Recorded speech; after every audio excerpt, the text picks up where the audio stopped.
The ribbon was pink, the color of wild prairie roses, and it was sitting in Jennie Pritchard's apron pocket like a secret that had already been spoken aloud before she had found the words to say it herself.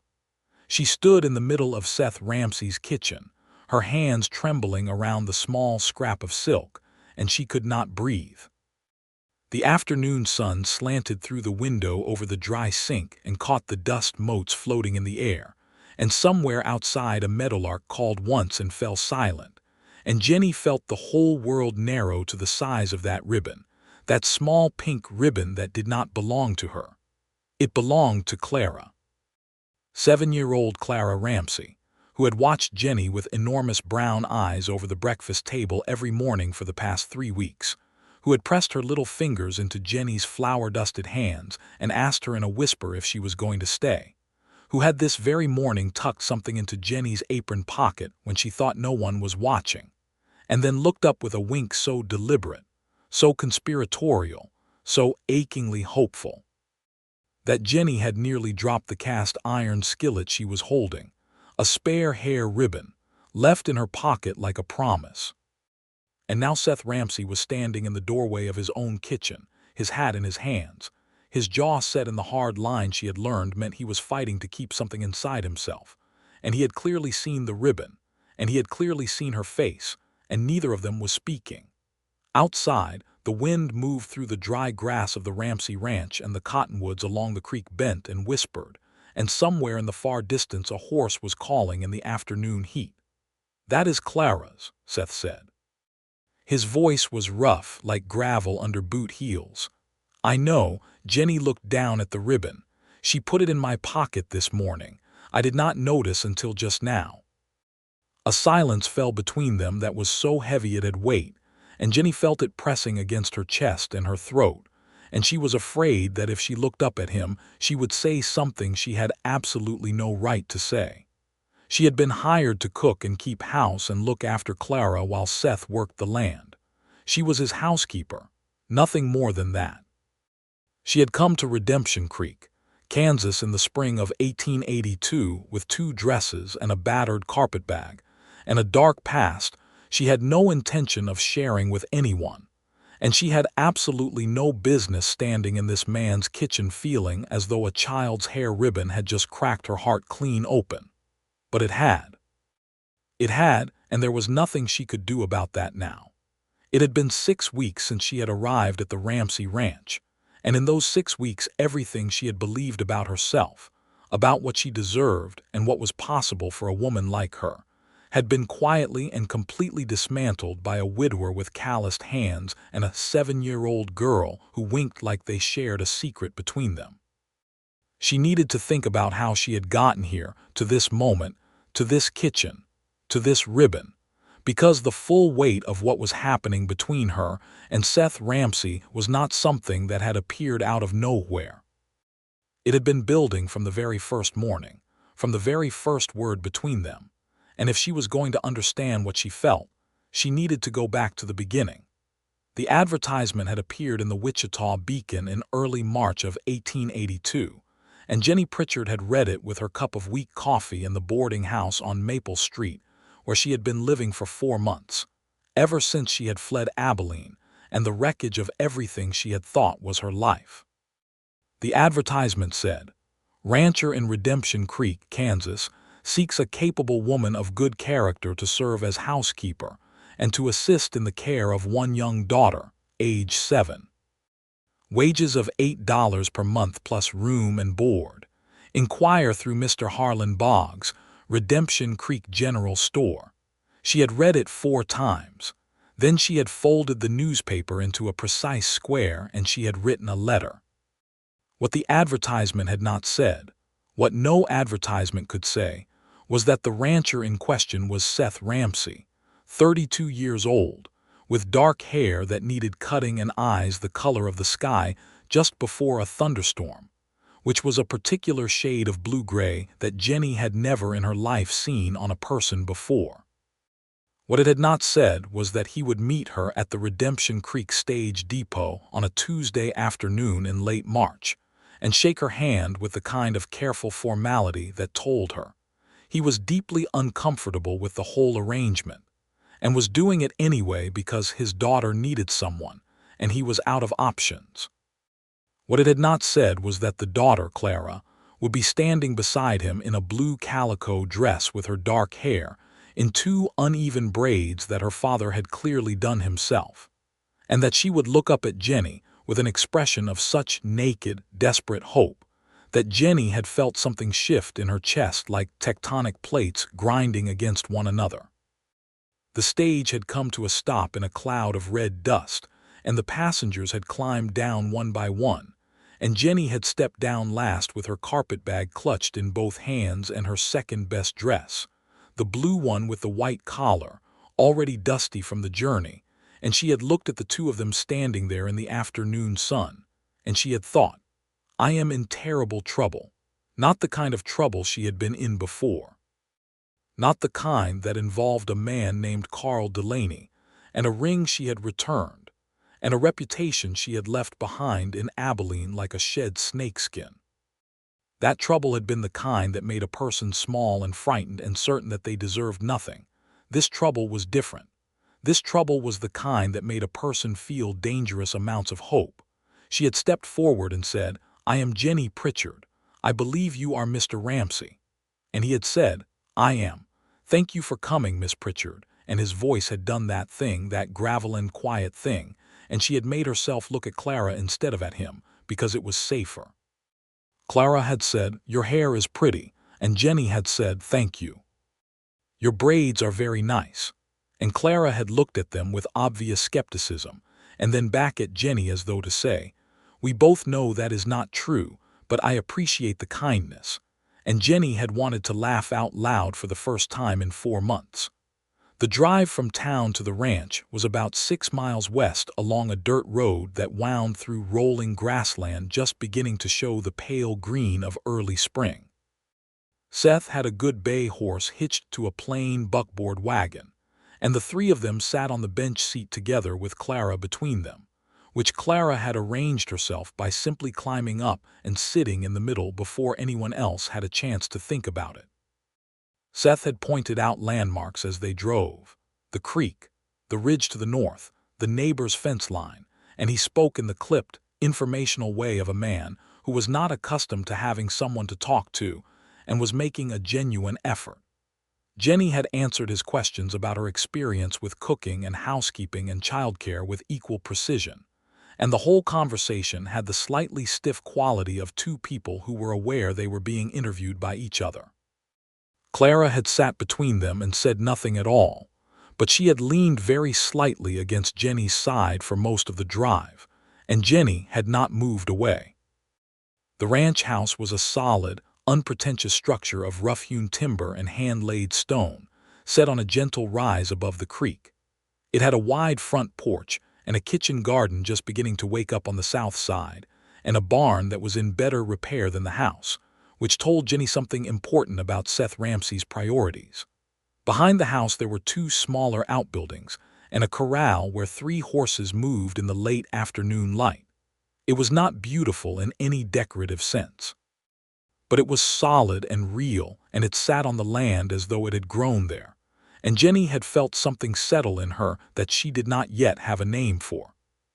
Seth had shown her the housekeeper's room, a small but clean space off the back of the kitchen with a single window that looked east, and a rope bed with a good mattress, and a washstand with a mirror.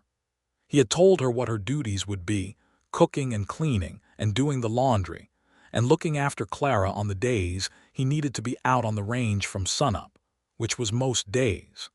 He had told her she was free to make whatever changes to the kitchen she felt were necessary. He had told her that if she had any concerns she was to come to him directly, and he had said all of this in the same precise, slightly formal manner as before, and then he had waited.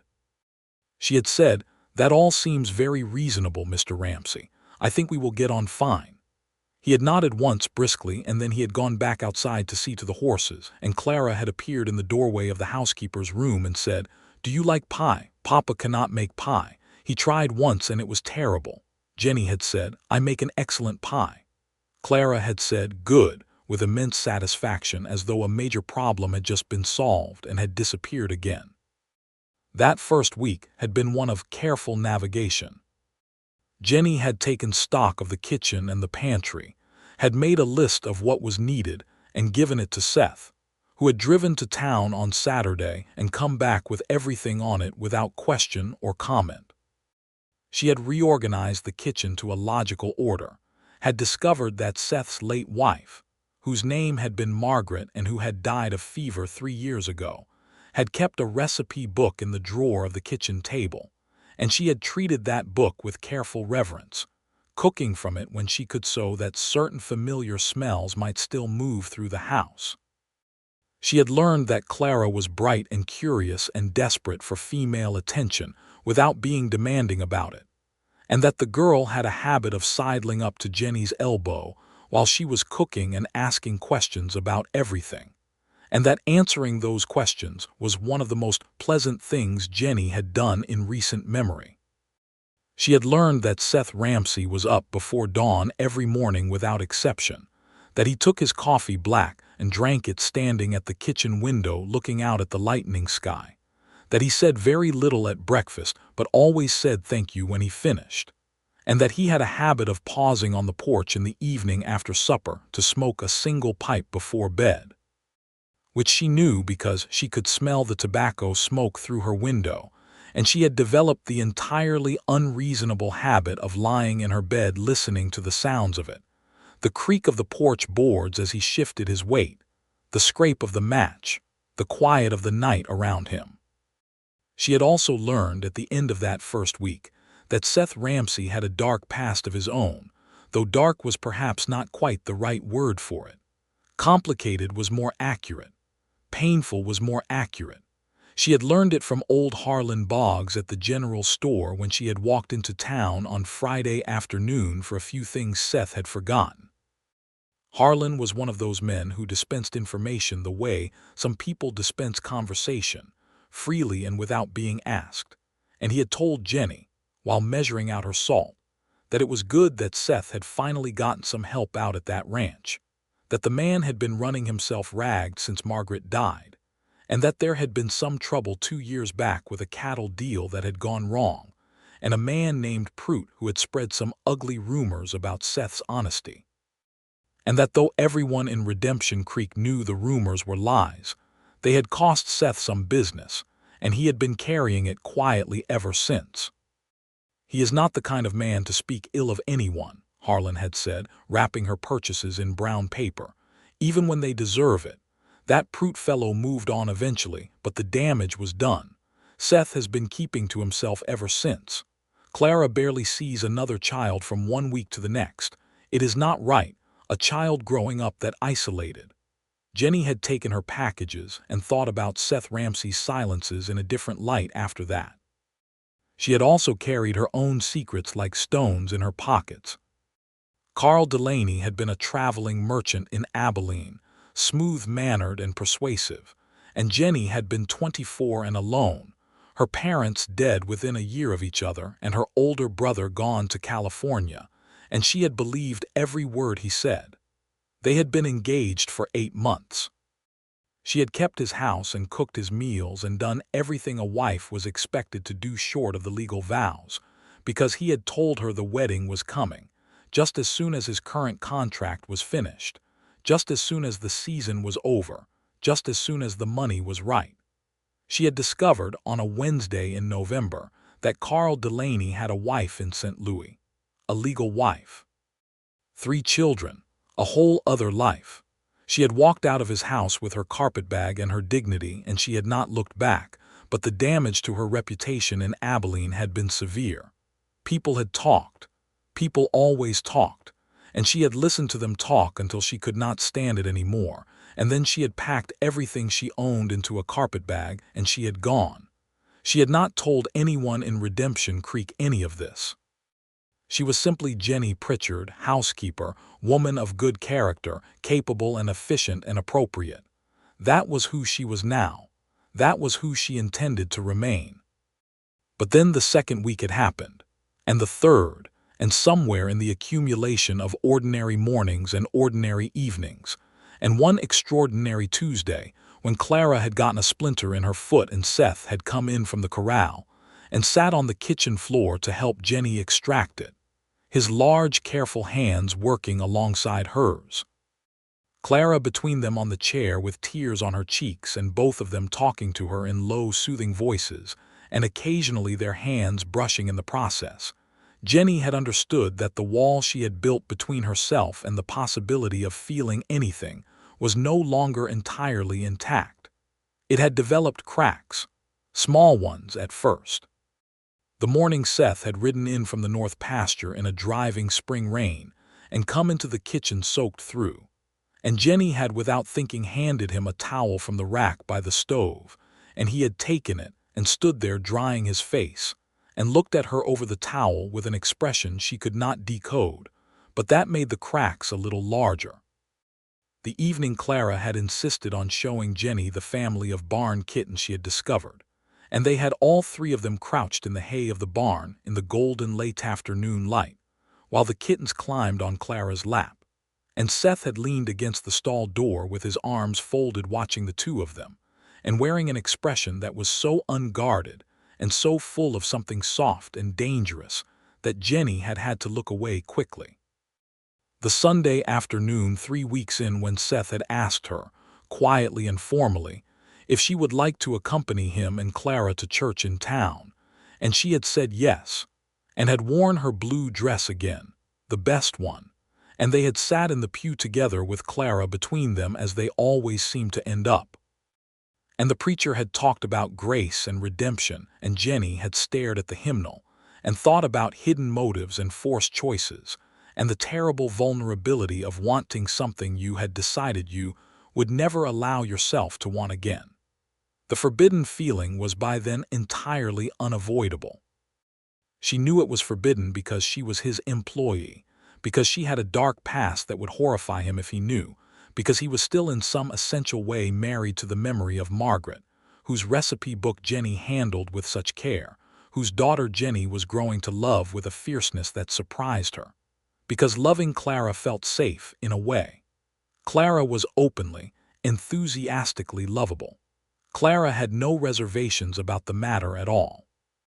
Clara had decided in the first week that Jennie was hers, in some small private way, and she had proceeded to act on that decision with the total confidence of a 7-year-old who has made up her mind.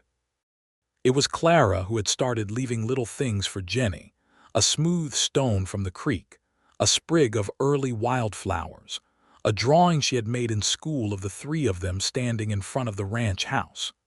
It was Clara who had taken Jennie's hand without ceremony or preamble while they walked to the garden to check the seedlings one evening. It was Clara who had asked her, on a quiet Wednesday morning while Jennie was mending a tear in Seth's work shirt, "Jennie, do you think you will get married someday?" Jennie had kept her eyes on the shirt and said, "I honestly do not know, Clara." Clara had considered this. "Papa says he does not know either," she had offered. "But I think he should. I think it would be good for him." A pause. "I think you would be good for him." Jennie had set down the shirt and looked at this child with her solemn brown eyes and her uneven braids and her enormous heart, and she had said, "Clara, you are too clever for your own good." Clara had grinned, showing the gap where her left front tooth had been, and had gone back to her primer as though she had simply made a passing observation about the weather. And now it was the middle of May and Seth was standing in the doorway of his kitchen with his hat in his hands and the look on his face that she had been afraid to look at directly, and she was holding his daughter's spare hair ribbon, and everything that had been building in the quiet spaces between them was right here in this kitchen, and neither of them could pretend it was not. "She is sneaky," Seth said, and his voice was different now, rougher and quieter at the same time. Jennie looked up. "She is 7 years old, and she has more strategic intelligence than anyone I have ever met." Something shifted in Seth's face. Not quite a smile, but the suggestion of one, and the suggestion was enough to make Jennie's breath catch because she had not yet seen him smile fully, not a real one, and she understood that she wanted to, more than she had any right to want anything. "She likes you," he said. "I know I like her." Jennie paused. "Very much." Another silence, and this one was different from all the previous silences. This one was full of things that were waiting to be said, and Jennie could feel their weight and their shape, and she was both terrified and desperate for one of them to speak. Seth crossed to the table and put his hat down on it, which she had never seen him do, and he stood there with his back to her for a moment, and then he turned around. "Miss Pritchard," he said, and stopped. "Jennie," she said. It came out barely above a whisper. He looked at her. "Jennie." He said her name like it was something he was testing the weight of. "I want to say something, and I am not sure I have any right to say it." "You can say it," she said. Her voice was steadier than she felt. "I'm a rancher in a small town with a daughter and a dead wife and a reputation that some people in this county still consider questionable. And I have no particular charm, and I spend most of my time covered in dust and cattle work. And I am telling you all of that first so that you understand exactly what you would be getting." He paused. "If you were getting anything, which I am not assuming." Jennie stared at him. Something was expanding in her chest, something warm and enormous and terrifying. "What are you saying, Seth?" He met her eyes, and this time he did not look away. "I am saying that I think about you more than I should, and I have been trying not to for about 4 weeks, and I am not doing a very good job of it, and if you would prefer that we simply continue as things are, I will respect that entirely, and we will never speak of this again." The silence after that was the loudest thing she had ever heard. She should have said, "Yes, let us continue as things are." She should have thought about her dark past and about Carl Delaney and about the way trust could be used as a weapon against a person. She should have been careful.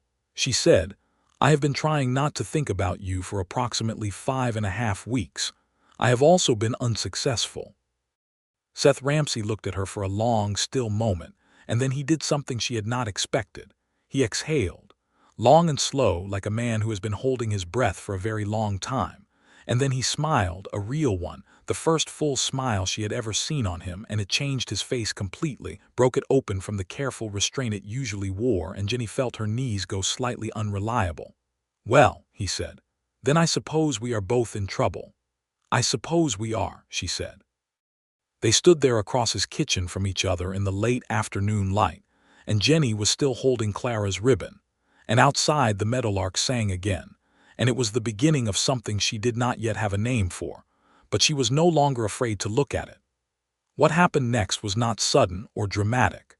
It was gradual and careful and full of the particular tenderness of two people who have both been hurt and are proceeding as though the ground beneath them might give way at any moment.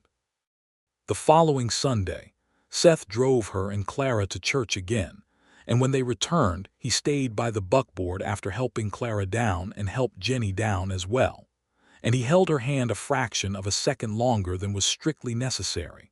And Clara watched this from the porch with the serene expression of someone who has predicted the outcome of a game she has been playing for some time.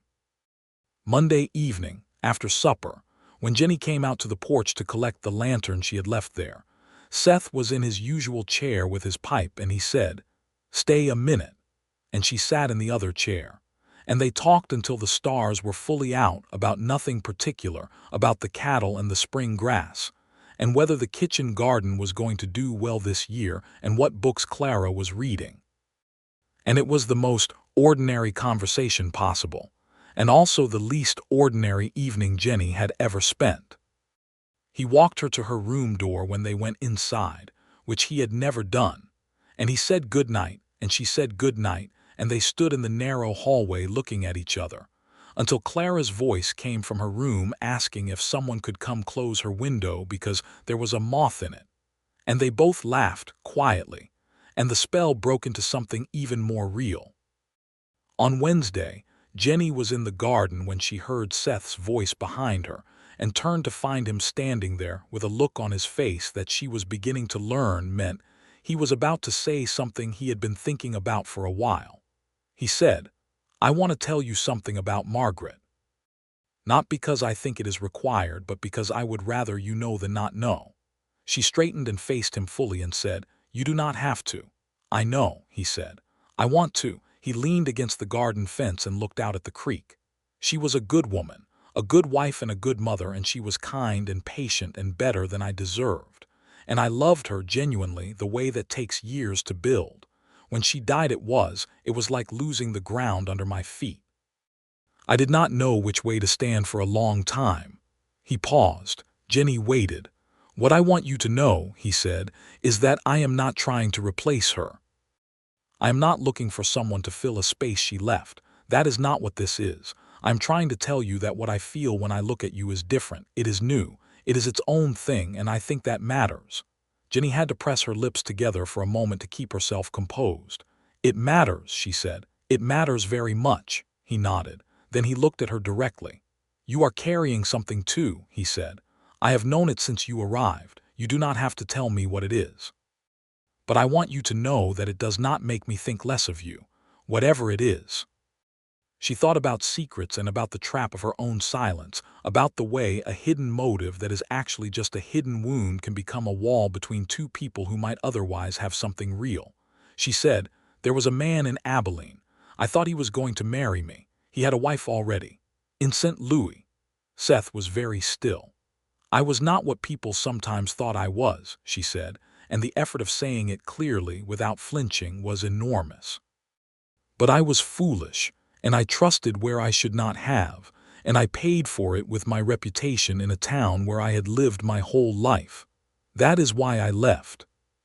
Seth looked at her for a long moment, and then he said, the man is a scoundrel and a coward, and anyone who blamed you for his deception is a fool. His voice was very calm and very certain. And I am sorry that happened to you. Jennie breathed. Thank you, she said, which was entirely inadequate to what she was feeling, but it was the only word she had. He reached over the garden fence and touched her hand, very briefly, his fingers resting on the back of her hand for a moment before he withdrew. Thank you for telling me, he said, and went back to the barn, and Jennie stood in her garden and cried quietly into her apron for about 2 minutes, and then she dried her face and went back to her tomato plants, and felt lighter than she had in a year. June arrived with heat and the full unfurling of the Kansas summer, and the days stretched long and golden over the ranch, and something between Jennie and Seth was quietly and steadily becoming itself. They were not rushing it.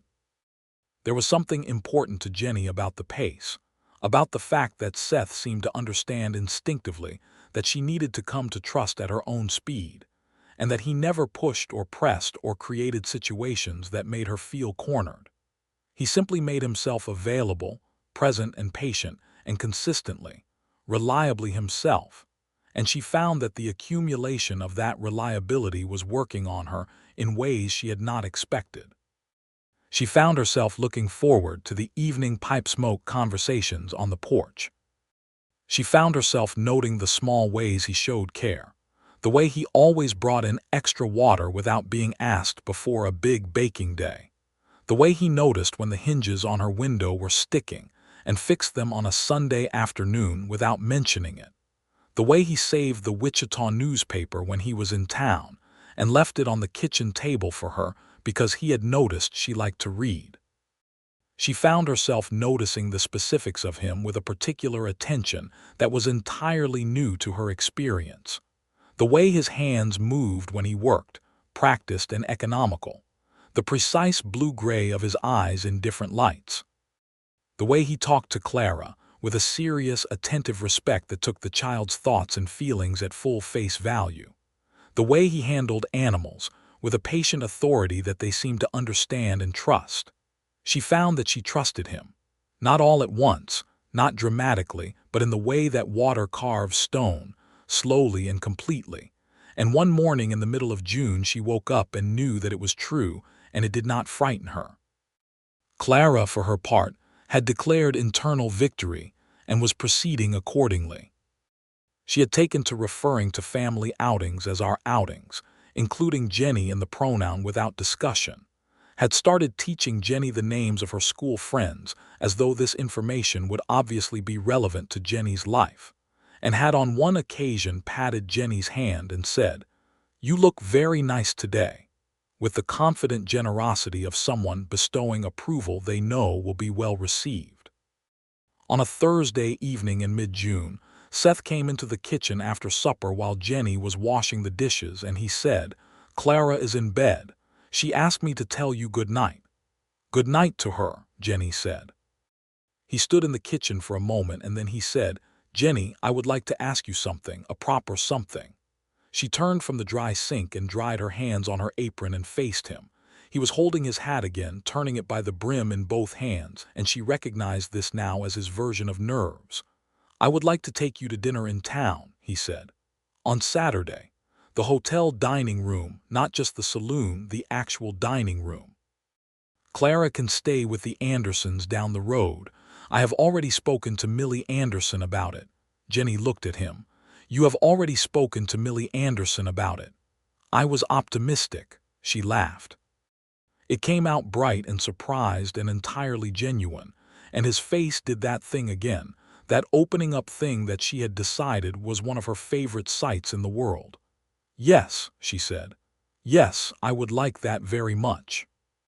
Saturday came and Jennie wore her blue dress again, the good one, and she pinned her hair up more carefully than usual.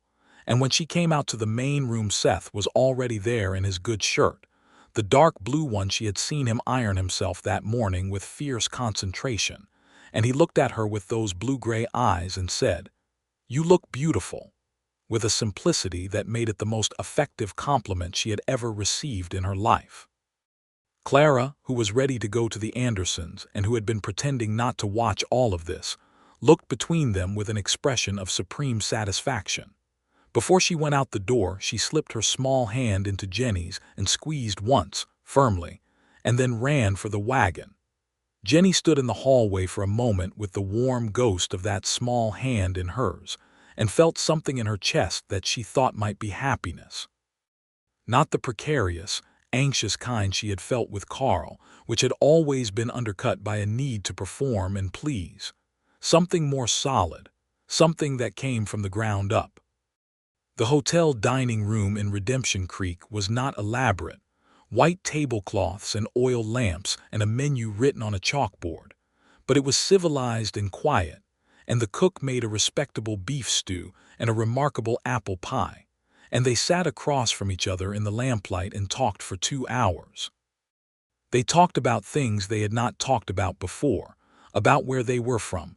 Seth from Missouri originally, a farm family, 7 brothers and sisters, and Jennie from Ohio, a schoolteacher's daughter who had grown up with books everywhere and a father who thought women ought to be educated. They talked about what they wanted, not grand ambitions but real ones. Seth wanted to expand the herd and buy the parcel east of his current boundary and eventually build a better house, not fancier but roomier. Jennie said that what she had wanted when she was young was to teach school, and Seth said, "There is a school in Redemption Creek and the teacher, Mrs. Foley, is 70 years old and talking about retiring," and looked at her steadily while he said it, and Jennie understood that this was not a casual observation. She said, "I cannot plan that far ahead." He said, "No." "Of course not," and changed the subject gracefully. But she had felt the shape of what he was imagining, and she had not been frightened by it. She had felt the shape of it and thought, carefully and clearly, that it was a good shape. On the drive home under a sky full of stars, Clara sleeping between them again because they had collected her from the Andersons on the way back. The child had simply gotten in the wagon and curled against Jennie's side and gone back to sleep without waking fully. Seth and Jennie talked quietly and then fell into a comfortable silence. And after a while, his hand found hers on the seat between them, and he held it, and she let him. And the night air was warm, and the stars were enormous, and the prairie stretched out around them like an open secret. When he helped her down from the wagon at the ranch, Clara already half carried inside by her father and deposited in her bed, and when Seth came back out and walked Jennie to the house, they stood on the porch for a moment in the dark, and he turned to her and said, very quietly, "May I?" And she said yes, and he kissed her once, gently, with both of his hands holding her face as though she was something he was afraid to break. And she had expected to feel a great many things, and she did feel them. Warmth and want, and the particular sweetness of choosing someone and being chosen. But what she had not expected was the feeling of safety, of absolute security, as though the ground under her feet had just become entirely reliable for the first time in years. She went inside and closed the door softly, and stood in the dark hallway of his house, and pressed her hands to her face and breathed and breathed and breathed. July came hot and furious, and the ranch hummed with the work of summer. The cattle needed managing in the heat, and the water supply from the creek was lower than usual, and Seth was out from dawn to dusk most days. And the evenings on the porch took on a new quality because there was something established between them now, acknowledged and real. And the weight of the day seemed to settle differently when shared. He had said, on a Sunday after church when Clara had gone to play with the Anderson children for the afternoon, sitting with her on the porch with lemonade she had made from the lemons she had bought in town on a rare small luxury, that he wanted to talk about the future. She had said, "All right," and braced herself, because conversations about the future had historically preceded things she did not want to hear, but this was not that. This was Seth Ramsey sitting forward with his elbows on his knees and saying, "I am not a man who does things quickly and then regrets them. I am slow and I am deliberate, and sometimes that makes me frustrating to be around." He looked at her. "But I want you to know where my intentions are pointed. They are pointed at you. They are pointed at something permanent. And I am telling you that not to pressure you, but because I think you deserve to know what you are standing in." Jennie looked at him for a long time. "You know what I am afraid of," she said. "I know," he said. "I know that someone used your trust as a trap before. I know that makes this harder." A pause. "I am not him. I know that is exactly what a man with hidden motives would say, and I cannot prove it to you with words, but I can show you if you will let me." "You have been showing me," she said. "You have been showing me since March." He met her eyes. "Then you know." "Yes," she said very quietly. "I know." He reached over and took her hand, and they sat like that in the July heat, with the grasshoppers singing in the grass and the creek glittering in the distance, and Clara's laughter floating up from the Anderson place on the wind. And it was so completely peaceful and so completely right that Jennie had to close her eyes for a moment just to feel it fully. The trouble, when it came, arrived in July's third week, and it came in the form of a man named Denton Pruitt. Jennie had heard the name from Harlan Boggs, the man who had spread the ugly rumors about Seth's honesty 2 years back. She had assumed, since Harlan had said he moved on, that he was gone for good. But Pruitt had apparently come back through Redemption Creek, on his way somewhere else, he said, and he had evidently heard or guessed or simply decided to invent the idea that Seth Ramsey had acquired himself a housekeeper who was quite a bit more than a housekeeper. And he had said so in the saloon loudly, with exactly the implication that was designed to cause the most damage to Jennie's reputation and Seth's standing in the community at once. Jennie had found out about it from Millie Anderson, who had come by on a Wednesday morning with a preserving jar of strawberry jam and an expression that mixed genuine sympathy with genuine anxiety. Millie was a kind woman, broad and warm and direct, and she had told Jennie what Pruitt had said, and she had done it gently but clearly, because she thought Jennie ought to know. Jennie had thanked her and seen her out, and then stood at the kitchen window and felt the familiar cold weight of the thing she had been afraid of, the way other people's words could reach into your life and rearrange it against your will. Seth came in for midday dinner to find her very quiet, and he knew her well enough by then to read it immediately. She told him what Pruitt had said. She told him calmly and clearly, and watched his face go still in the particular way that meant something was happening underneath the surface. He was quiet for a moment. Then he said, "Pruitt is a liar with a grudge and the judgment of a man who has never been held accountable for anything he has said. Whatever he told people in that saloon does not reflect the truth of you or of this household." "I know that," Jennie said, "but people hear things. Some people believe foolish things," Seth said. "The people who know me will not." He paused. "And I intend to make the nature of my intentions for you so unambiguous that Pruitt's words have nowhere to land." She looked at him. "What does that mean?" He set down his coffee cup and looked at her with that steady, deliberate attention that she had come to know was how he approached everything that mattered to him. "Jennie, I meant what I said on the porch last month. My intentions are permanent. I was going to give you more time, as much time as you needed. But if Prude is going to try to damage your reputation and your security here, then I'm not willing to wait in silence while he does it." "Seth," she said.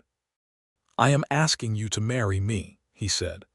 "I have been meaning to ask you properly, with much more planning and ceremony than this, but here we are." He was standing across the kitchen table from her. No ring, no flower, no bent knee, just Seth Ramsey in his work clothes on a Wednesday noon, looking at her with everything he had. "I love you. I love you with a certainty that I do not think I have ever had about anything, and I am asking you to marry me, and I will ask you again in better circumstances if you would like to wait, but I want you to know it is real either way." Jennie's heart was so full she thought it might split her open. She said, "Yes," he blinked. "Yes. I love you too," she said, which came out more fiercely than she intended. "Yes, I will marry you. Do not ask me again in better circumstances. Ask me now, like this, in your kitchen at noon on a Wednesday, because this is real and I do not want to wait." He came around the table in 2 strides and took her face in his hands the way he had on the porch that first night, with that careful tenderness, and kissed her. And she held on to his arms and kissed him back. And the kitchen was full of noon light and the smell of coffee and biscuits, and it was absolutely perfect. Clara came in from the yard about 30 seconds later to ask about dinner and found them standing in the middle of the kitchen holding on to each other, and looked between them with eyes so wide they were nearly theatrical. And then she clasped both hands under her chin and said, "Finally. Were you expecting this?" Seth said, with a severity that completely failed to reach his eyes. "I have been expecting this since April," Clara said, with the serenity of a prophet whose predictions have come true on schedule. Jennie laughed until her sides ached, and Seth shook his head slowly, and Clara went to get plates from the shelf with the air of a person whose work in this world is done. Seth drove to town that afternoon and had a conversation with Denton Prude, and Jennie did not ask exactly what was said. But whatever it was, Prude left Redemption Creek again the next morning and did not come back, and Seth returned with a small garnet ring that had been in Harlan Boggs's glass case for 2 years because no one in Redemption Creek had ever had occasion to buy it, and he put it on Jennie's finger at the kitchen table while Clara watched with enormous gravity and said, "I got this instead of a proper ring because the garnet is red, and you said once that your favorite color is red." And Jennie looked at the ring and thought she had never seen anything so beautiful in her entire life. They set a date in September, giving the community time to know that Jennie Pritchard was going to be Jennie Ramsey, and the weeks between the engagement and the wedding became something Jennie had not known to expect, which was a kind of sustained happiness that did not peak and crash but simply remained, present and warm and consistent. She and Seth settled into a new version of their daily life that was richer for the honesty of what was between them now. They talked more freely, argued about small things with the comfortable ease of people who are not afraid the argument will be the end of them, read to each other in the evenings from the books on the shelf, made plans. Not grand plans, practical ones, where the new root cellar would go, whether to add a room to the house before winter, which of the Anderson boys Seth might hire to help in the fall when the work increased. Jennie wrote to her brother in California, Henry, who had not known where she was for a year, and who wrote back a letter so full of relief and joy and exclamation that she cried over it, and then read the best parts aloud to Seth and Clara at the supper table. Henry wrote that he would try to come for the wedding. He wrote that he was so glad she had found someone good, and that he had been afraid for her after Abilene, and that the sound of happiness in her letter was the best thing he had read in years. Clara, meanwhile, had begun calling Jennie by a new name exactly once, in a moment of unself-consciousness, and had then glanced up and gone slightly pink, clearly uncertain whether it was permitted. She had called her Mama. Jennie had set down her mending and held out her arms, and Clara had come into them without hesitation, and they had stayed like that for a long, quiet moment while the evening settled around them. And Jennie had thought of Margaret and hoped, honestly and sincerely, that wherever the woman's spirit was, it understood what this was and was not troubled by it. She thought it probably was not. She thought a woman who had cooked from a recipe book with that much love in every margin note would understand exactly what this was.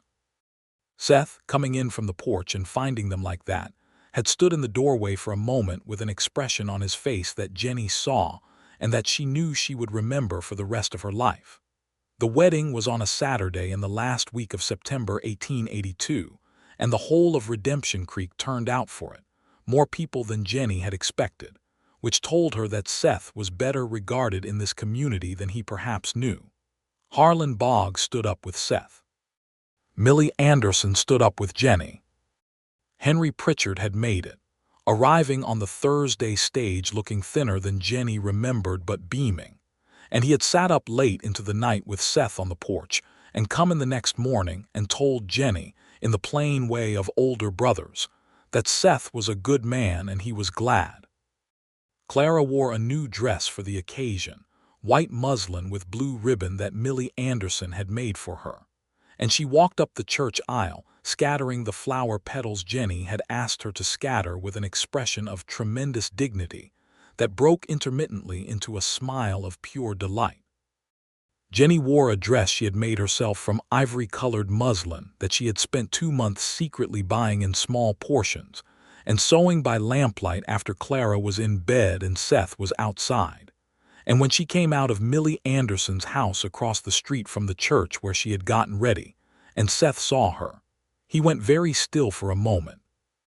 And then he crossed the distance between them in a way that did not quite obey the usual rules of composed public behavior, and took her hands in both of his, and said something quietly that only she could hear, which was, "You are the most extraordinary thing I have ever seen in my life." And Jennie had gripped his hands and thought, "This is real, this is real, this is completely real." The Reverend Hawkins performed the ceremony with a warmth and brevity that suited them both, and when the vows were said and the ring placed and the ceremony complete, when Seth kissed his wife in front of the entire congregation of Redemption Creek, while Clara cheered with her arms in the air from the front pew, Jennie felt the last stone drop from her pocket. All that weight she had been carrying since Abilene, the shame and the caution and the certainty that she had forfeited her right to this, simply left her, gone, like smoke in a high wind. They had a dinner at the hotel after, organized by Millie Anderson, with apple cider and roast chicken and the remarkable apple pie, and dancing afterward in the cleared floor of the general store with Martin Boggs playing fiddle and old Frank Cali on harmonica. Seth did not dance well, which he had warned her about, and she danced with him anyway and they were both laughing, and Henry danced with Millie Anderson and then with Clara, swinging the child in a circle until she shrieked with joy, and it was one of the finest evenings Jennie had ever known.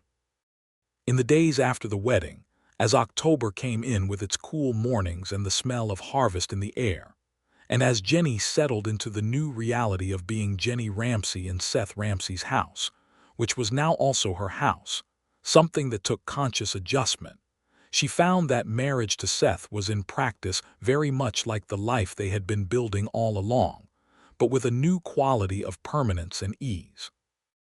The secrecy was gone, the careful measured distance she had kept, and in its absence everything was simply better, more open, more warm. Seth was not a demonstrative man in public, but in the privacy of their home, he was gentle and attentive in ways that sustained her, the hand on the small of her back when they stood at the kitchen window together watching the morning, the way he always said her name before he said anything else when he came in from the fields, as though locating her was the first thing he needed to do, the conversations that went past midnight when they were both supposed to be sleeping.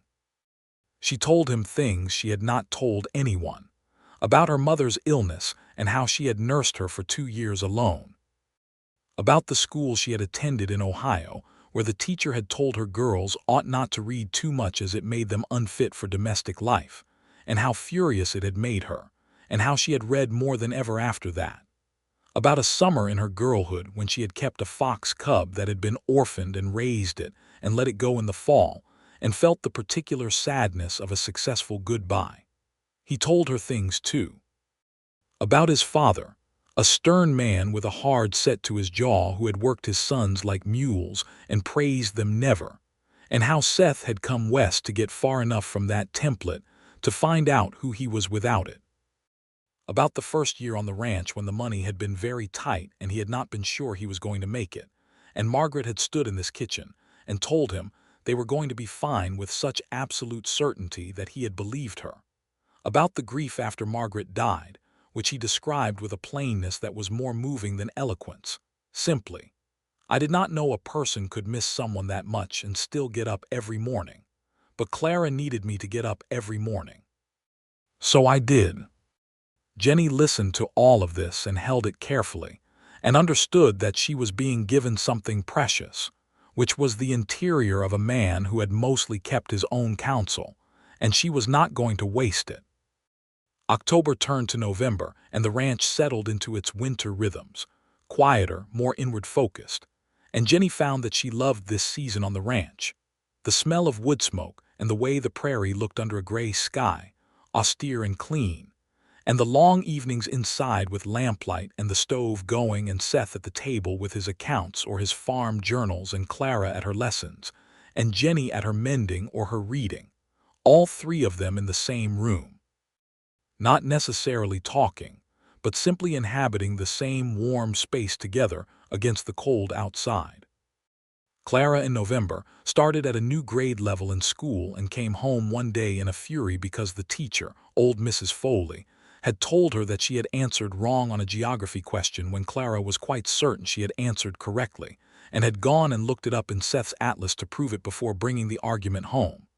Jennie looked at the atlas and the question and said, "You are right. Cincinnati is in Ohio, not Indiana." Clara said with deep vindication, "I told her." Seth said, "What did Mrs. Foley say when you told her?" Clara said, "She said I was arguing." Seth said, "Are you going to argue tomorrow?" Clara considered this. "Yes," she said. "Good," said Seth, and went back to his accounts. Jennie had looked at her husband over the top of Clara's head, and the look on his face was one of quiet pride, and she had thought, not for the first time, that this man was going to be an excellent father. In December, Jennie realized she was expecting a child. She knew it with the kind of quiet certainty that was internal and physical before it was anything else, and she sat with the knowledge for a few days, turning it over, feeling the size and weight of it. She was not afraid. She was, surprisingly and completely, overjoyed. She told Seth on a Sunday evening when Clara was in bed, sitting by the fire in the main room with a glass of eggnog that Jennie had made for the occasion, which she presented with a casualness that did not fool him for a second. He had looked at the eggnog and then at her face and said, "You are making eggnog on a Sunday in December. Something has happened." "Something has happened," she agreed and told him. He set down the eggnog and looked at her for a long moment, and then he crossed the room and pulled her to him and held her, very gently, with his cheek against her hair, and did not say anything at all for a moment. And when he spoke it was into her hair and she felt the words more than heard them. "I am so happy," he said. "Jennie, I am so profoundly happy." She pressed her face against his shoulder and thought about the trajectory of her life, from Abilene and the cold weight of what Carl Delaney had done to her, to this house, this fire, this man who held her like she was exactly the right size and shape to fit against him, and she thought that something in the universe had a sense of justice after all. They told Clara the next morning at breakfast, and Clara absorbed the information with the focused seriousness she brought to all important matters, and then said, "I am going to be a sister." "You are," Seth said. "A big sister." "The biggest," Jennie confirmed. Clara thought about this. "I will need to teach them things," she said. "Important things. About the creek, and about which mushrooms not to eat, and about how to do arithmetic correctly so they do not get wrong answers on geography." "Those all seem like important things," Jennie said. "Yes," Clara said. "They are. and she went back to her oatmeal, apparently satisfied that this was under control. The winter was cold and clean, and the ranch held them like cupped hands. Seth was attentive without being fussing about Jennie's condition, making sure the water buckets were never empty, bringing in extra wood without comment, taking over the heavier kitchen tasks with a matter-of-fact competence that told her he had done this before, had done it during Margaret's pregnancy with Clara. And the thought of him standing in this same kitchen doing these same things for a different woman who had also loved him, did not pain her the way she might have expected. It simply made her love him more, this man who showed up completely for the people in his care. Henry wrote from California in January and said he was planning to come back in the spring for an extended visit. That business had gone well for him, and he was thinking of looking at land in Kansas. And Jennie read this letter aloud at the supper table, and Seth said, without looking up from his food, "Tell him there is a parcel east of the boundary that is going to come available in April, and it is good land."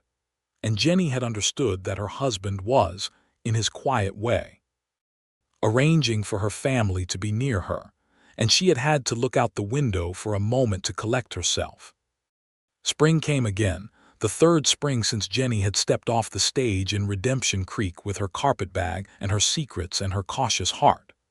The kitchen garden woke up again, and the cottonwoods along the creek leafed out in that particular pale green that she now thought of as the color of hope, and in the middle of April, Jennie gave birth to a boy. He was born on a Wednesday morning with Dr.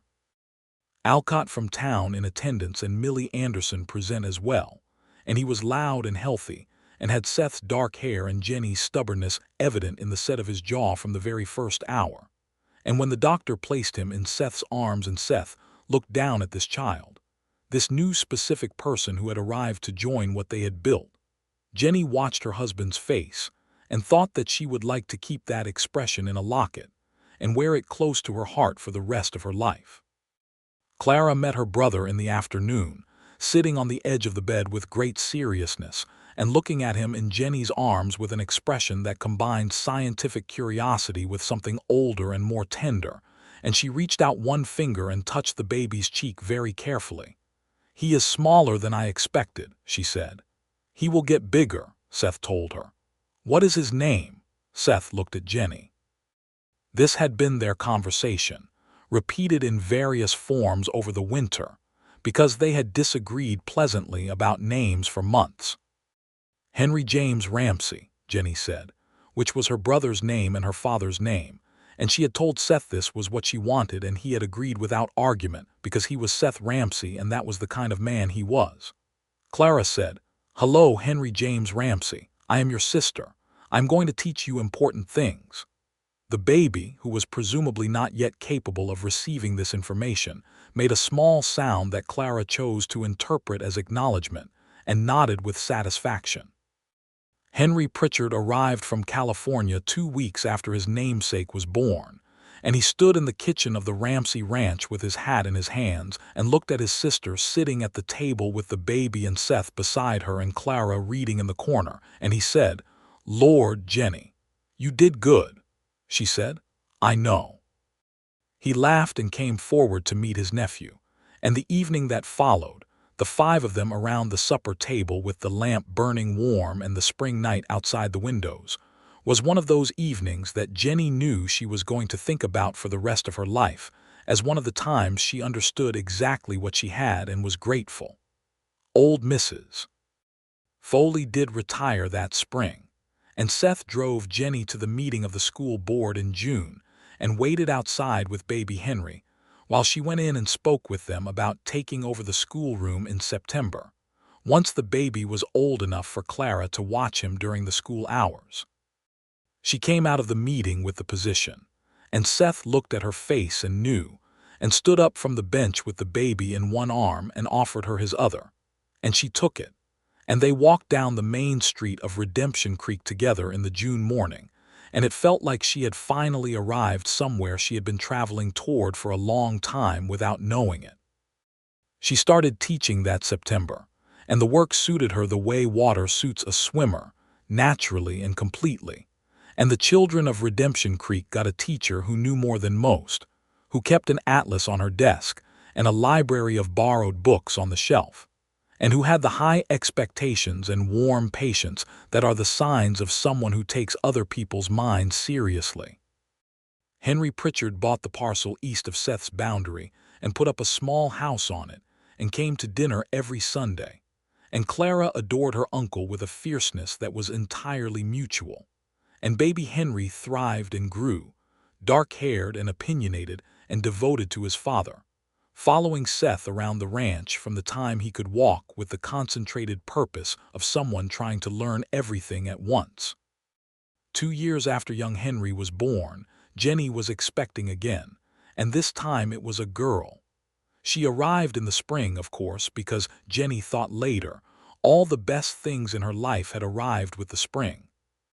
They named her Rose, for the color of a hair ribbon, and nobody knew that except Jennie and, she suspected, Clara, who was now 10 and who had grown into a sharp, bright, serious-hearted girl with her father's eyes and her mother's books on her shelf, because she had taken to calling Jennie Mama without ceremony long since, and nobody had any reason to use any other word. Rose was born with red in her hair, which none of them had expected, and Clara said at first sight of her, "She is going to be trouble," with the confident prediction of a big sister who has been paying attention. And Seth had laughed, a full laugh, the kind that came from the whole chest, and Jennie had lain back against her pillows and listened to that sound and thought that it was, genuinely, the finest sound in the world. The ranch grew. Seth bought the east parcel after Henry took an adjacent piece and expanded the herd. The house got its new room in the fall of 1885, added by Seth and Henry working together over 3 weeks with young Henry underfoot, and more or less mandatory from his own 4-year-old perspective. Clara organized the new space with a proprietary authority, deciding which shelf should hold what and where the rug should go, and Jennie let her, because Clara had earned the right to have opinions about this house. Rose, at 2, was already as Clara had predicted, intensely willful and completely charming, and she had Seth wrapped around her finger in a way that he pretended not to notice, and that everyone in the family found enormously entertaining. On an evening in October 1885, Jennie was sitting on the porch watching the last light go out of the sky when Seth came out and sat beside her, and they were quiet together in the cooling air, and she was thinking about nothing in particular, just the crickets in the grass and the smell of wood smoke from the chimney and the sound of Clara's voice inside reading to Henry from some story, the high clear sound of it drifting through the window. Seth said, "Are you happy, Jennie?" She turned to look at him. He was looking at the sky, the high, wide Kansas sky going from copper to indigo in the west, and his face was in profile and she knew every line of it and loved every line of it, and the question was not an anxious one. It was the kind of question asked by a person who knows the answer but wants to hear it said aloud. "I am," she said. "I am very happy. Are you?"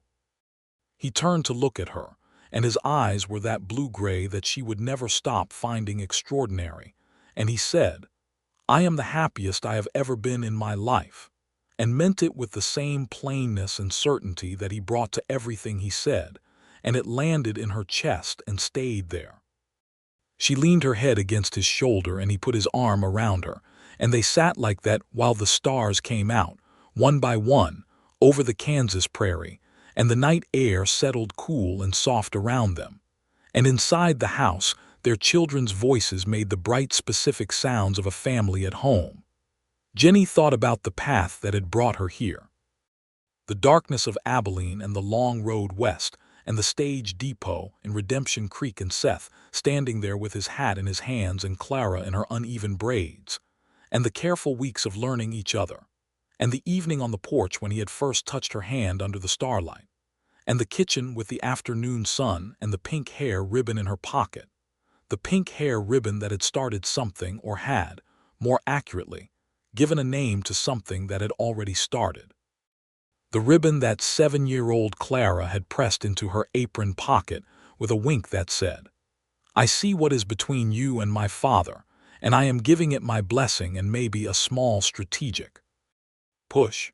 She would keep that ribbon.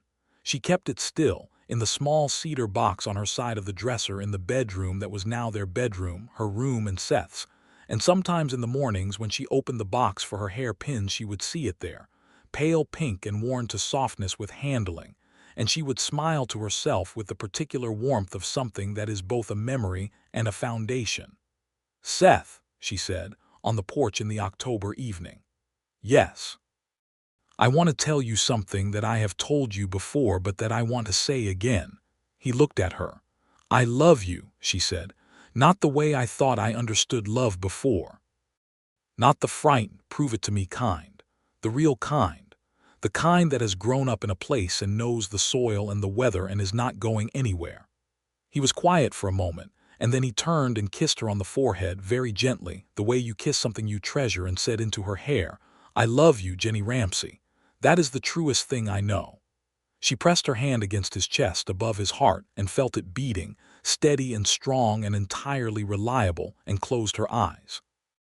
Inside, Clara had gotten to an exciting part of her story, her voice rising, and Henry said something that made her laugh. And somewhere in the house, Rose made the particular determined sound she made when she was waking up from her nap and was about to make her presence very clearly known. And in a moment one of them would have to go in and see to her, but not just yet, not this minute.